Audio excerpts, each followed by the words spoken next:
बढ़ोतरी की है और किस आधार पर की है। ये कहते हैं कि फीस हमने बढ़ा दी। मैं चुनौती देता हूं पूरी जिम्मेदारी के साथ। जिस स्कूल के बारे में बार बार मनीष सिसोदिया जी ने जिक्र किया, मैं किसी को सिंगल आउट नहीं करना चाहता, मगर मेरी मजबूरी है। आज दिल्ली की जनता को पता चलना चाहिए कि उनके नाम पर, उनके आड़ में किस तरह से लूट का बाजार गर्म था। जिसका मन आता था उसको फीस बढ़ाने की इजाजत देते थे।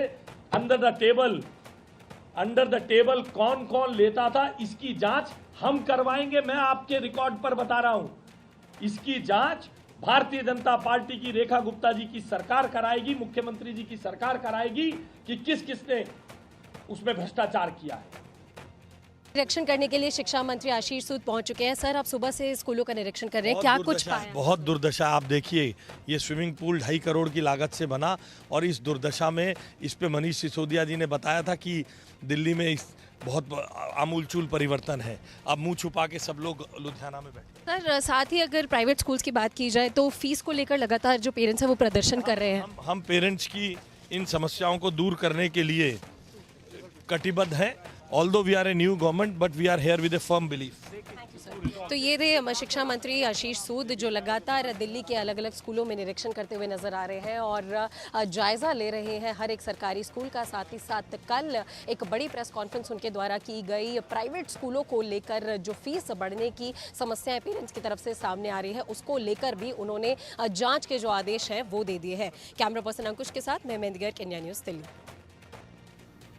दिल्ली सरकार में शिक्षा मंत्री जो कह रहे हैं आशीष सूद की इस बात की जांच होगी कि किस तरीके से फीस बढ़ी है। पेरेंट्स का आरोप है कि अगर फीस नहीं दी जा रही है तो उनके बच्चों को लाइब्रेरी में बिठा दिया जा रहा है, बच्चों के साथ में भेदभाव हो रहा है।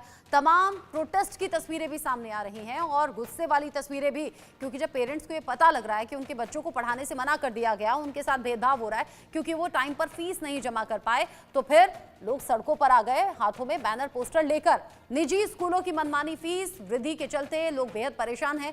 दिल्ली के शिक्षा मंत्री ने स्कूलों के ऑडिट की बात भी कही है, साथ ही परिजनों का और क्या कुछ कहना इसको लेकर है, रिपोर्ट देखिए। दिल्ली एनसीआर में अगर आप रहते हैं और अपने बच्चों की पढ़ाई लिखाई आप कराना चाहते हैं तो ये एक बहुत ही दूर की ढोल आपको महसूस होगी। ऐसा मैं क्यों कह रहा हूँ, ये इसलिए कह रहा हूँ क्योंकि जब आप स्कूल में जाते हैं तो आपको स्कूल ड्रेस से लेकर के मनमानी फीस तक वसूला जाता है। ऐसे में आज जो आशीष सूद हैं दिल्ली के शिक्षा मंत्री, उन्होंने बहुत ही बड़ी घोषणा की है कि जितने भी स्कूल हैं उन सभी की ऑडिट जो है वो करवाई जाएगी। उन्होंने आम आदमी पार्टी जो पिछली सरकार थी उस पर बड़ा आरोप लगाया कि पिछली स्कूलों में जो है ऑडिट नहीं करवाए गए। हमारे साथ बहुत सारे पेरेंट्स अभी साथ में आप देख सकते हैं, हम इनसे जानेंगे कि इनके बच्चे जब स्कूल में पढ़ते हैं या जो इनके बच्चे जाने वाले हैं या इनके अड़ोस पड़ोस में जो बच्चे रहते हैं, उन सब के साथ में किस तरीके से पढ़ाई को लेकर के दिक्कत होती है या मनमाना जो फीस वसूला जाता है वो कितना सही है या कितना गलत है। सबसे पहले आपसे शुरू करेंगे क्योंकि आप लेडीज़ हैं और लेडीज़ के लिए बहुत ज़्यादा होता है कि घर में भी काम करना, ऊपर से बच्चों के लिए स्कूल में तैयार करना। क्या है जिस तरह की स्कूल में आप देखते हैं कि स्कूल फीस बहुत ज़्यादा है, अनाप शनाप चीज़ें वसूले जाते हैं, क्या लगता है कि कैसा होना चाहिए उसके काम?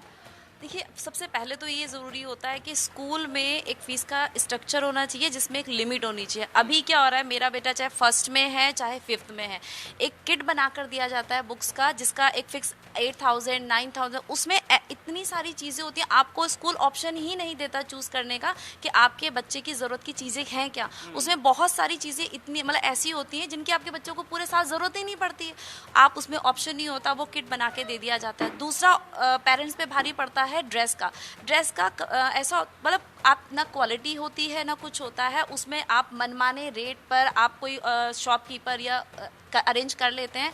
उसमें क्या होता है, आप जाओ शॉप से लो, वो कोई बार्गेनिंग नहीं करेगा, आपको कोई कंसेशन नहीं देगा, अपने रेट पर वो आपको आपकी ड्रेस भी स्कूल से ही मिलेगी, आपका बुक्स भी स्कूल से मिलेगी। मीन्स पेरेंट्स के पास कोई ऑप्शन ही नहीं होता।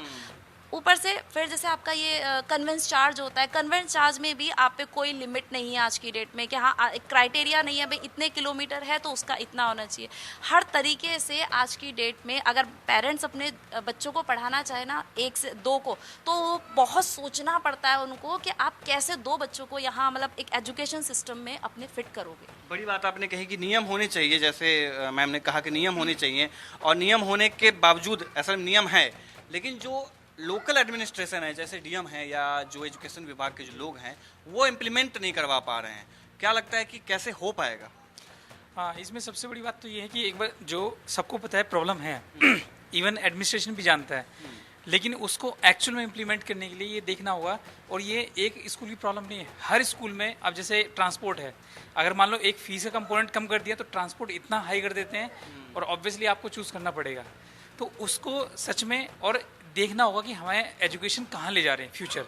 हम या सिर्फ इसको कमर्शलाइजेशन एंटिटी बना रहे हैं, या हम सच में चाहते हैं कि सभी पेरेंट्स ये एजुकेट हों बच्चे, और रीजनेबल रेट में।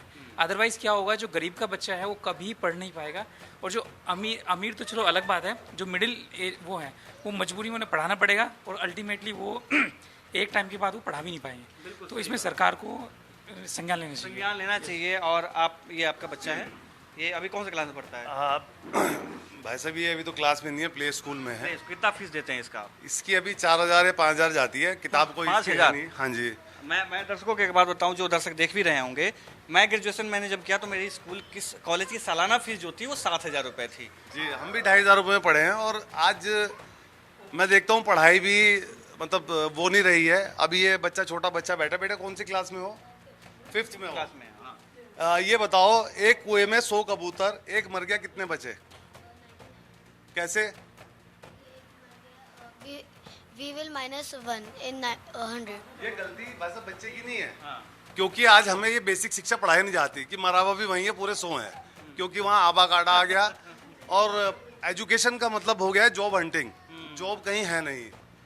जब मैं न्यूज़ में मीडिया से देखता हूँ, मीडिया बोलती है कि हमारे देश में इतने कम गोल्ड मेडल क्यों आ रहे हैं, तो मेरा कहना ये होता है गोल्ड मेडल कम नहीं आ रहे हैं, फालतू आ रहे हैं। आज आदमी अपने बच्चों को पढ़ाई ले, स्पोर्ट्स तो बहुत अलग बात है, उसकी डाइट अलग है, खर्चे अलग हैं, पढ़ाना मुश्किल हो गया है।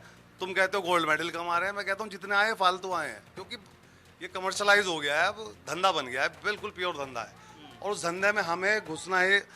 हम उसके ऐसे कस्टमर हैं, दबे हुए कस्टमर हैं, हमें देना ही पड़ेगा। देना ही पड़ेगा, मजबूरन है। गुरुदेव से जानेंगे। सर प्रोफेसर रहे हैं डीयू में। सर आपने हमें पढ़ाया है, हमारी फीस सालाना 7000 रुपये की थी, लेकिन बच्चे का ये प्ले स्कूल का 5000 रुपये बहुत ज़्यादा है। आपको क्या लगता है, क्योंकि आप शिक्षाविद रहे हैं? इसमें दोनों तरफ है।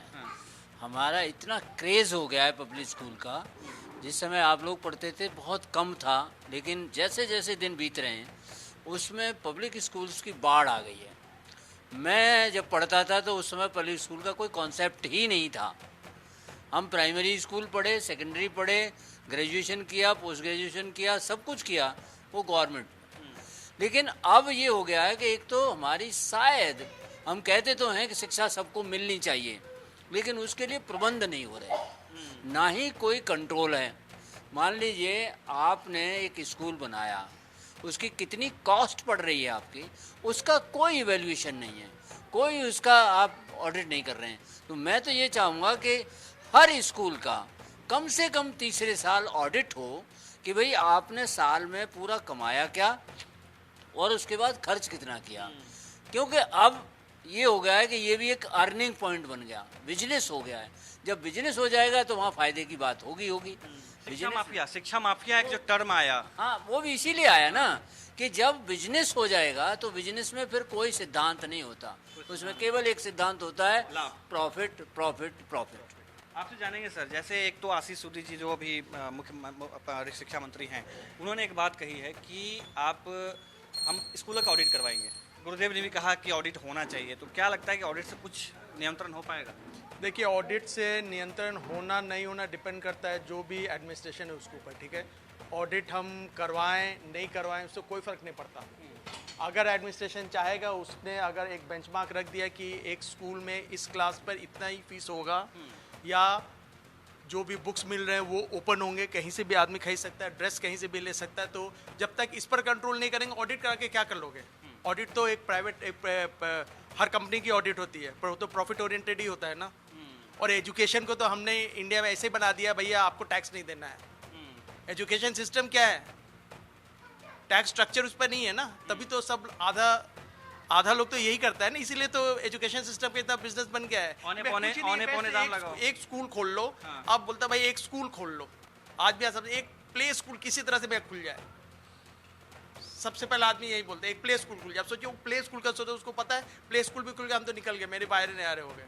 तो जब तक एडमिनिस्ट्रेशन कंट्रोल नहीं करेगा हम ऑडिट करा के क्या कर लेंगे? ऑडिट होगा। आपसे जानेंगे सर, एक बात बराबर उठती है, लोकल भ्रष्टाचार, स्थानीय जो भ्रष्टाचार है वो एक बहुत बड़ा कारण है।